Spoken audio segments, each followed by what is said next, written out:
بسم الله الرحمن الرحيم الحمد لله رب العالمين وأصلي وأسلم على من بعث رحمة للعالمين وعلى آله وصحبه أجمعين. السلام عليكم ورحمة الله وبركاته.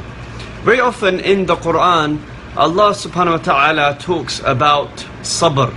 This concept of Sabr is integral to our faith or our Iman. In fact, we know in Surah Al-Asr, Allah subhanahu wa ta'ala says, أعوذ بالله من الشيطان الرجيم بسم الله الرحمن الرحيم والعصر إن الإنسان لفي خسر إلا الذين آمنوا وعملوا الصالحات وتواصوا بالحق وتواصوا بالصبر. Allah takes an oath by Al-Asr or time, and He says that man is indeed in a state of loss, in a state of loss. إِلَّا الَّذِينَ آمَنُوا, except those who have Iman, except those who have faith, Iman. وَعَمِلُوا الصَّالِحَاتِ, and they do righteous deeds. وَتَوَاصَوْا بِالْحَقِّ, and they enjoin each other to the truth. وَتَوَاصَوْا بِالصَّبْرِ, and they enjoin each other to having sabr. So what is sabr? We are told very often that we must have sabr, we must have patience. But what is sabr?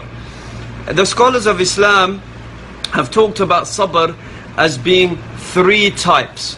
The first type of sabr is sabr ala ta'atillah, patiently persevering upon obeying Allah subhanahu wa ta'ala. In other words, whenever the commands of Allah subhanahu wa ta'ala have been given to us, right, then we basically patiently persevere in doing them. For example, a person might find it very difficult to wake up for Fajr, right? But this is an obligation. This is an obligation, so he has to have patience in order to persevere and make sure that he wakes up for Fajr every single day.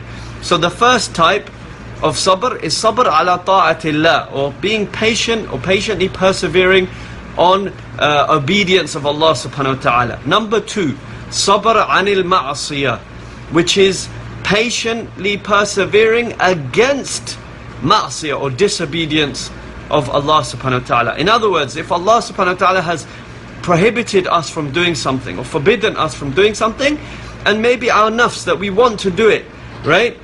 Here is where patience comes in. We must have patience in order to persevere in avoiding this sin or doing this act of disobedience to Allah subhanahu wa ta'ala. And the third type of sabr is the most common one that we all understand as patience.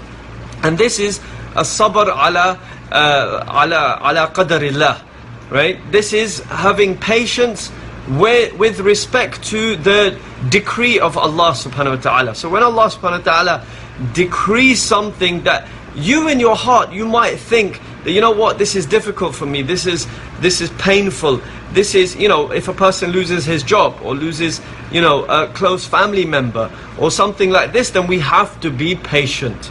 This is the bare minimum obligation, is that we must be patient, knowing that Allah subhanahu wa ta'ala is the most merciful, knowing that Allah is the all-knowing. He knows what the situation that we're going through, right? This difficulty, this calamity. And knowing that Allah has the ability to change it if He wishes. He's qadir ala kulli shay. He could change anything He wants. And finally, knowing that Allah is all-wise. So out of His wisdom and His mercy, Allah has decreed for us whatever test or calamity that we're going through. So in summary, sabr is of three types. Sabr, patience in worshipping Allah and doing other acts of obedience of Allah subhanahu wa ta'ala. Number two, sabr anil ma'asiyah, being patient against doing acts of disobedience to Allah, against sinning, patiently persevering against sinning. And finally, having patience when we are faced with the calamity that Allah subhanahu wa ta'ala has decreed. I ask Allah subhanahu wa ta'ala to make us of those who are patient. Wa sallallahu wa sallama wa baraka ala nabiyyina Muhammad wa ala alihi wa sahbihi ajma'in. Assalamu alaikum wa rahmatullahi wa barakatuh. Mm-hmm.